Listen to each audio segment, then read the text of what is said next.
జార్ఖండ్ లో ఈడీ దాడుల్లో 30 కోట్లకు పైగా నగదు దొరికింది.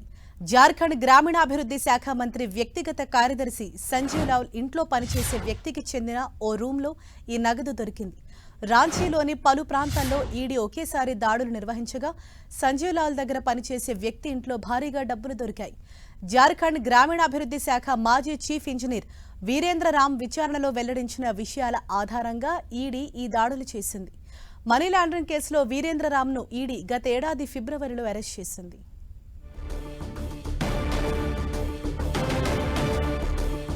రాంచీలో ఏకకాలంలో ఈడీ అధికారులు దాడులు జరిపారు. మంత్రి, సెక్రటరీ, పని మనిషి ఇంట్లో భారీగా నగదు అనేది దొరికింది. దానికి సంబంధించిన విజువల్స్ కూడా మనం 10 టీవీ స్క్రీన్ పైన చూడొచ్చు. సుమారుగా ఈడీ దాడుల్లో దొరికిన నగదు 30 కోట్లకు పైగానే ఉంటుందని చెప్పేసి అధికారులు అయితే చెప్తూ ఉన్నారు.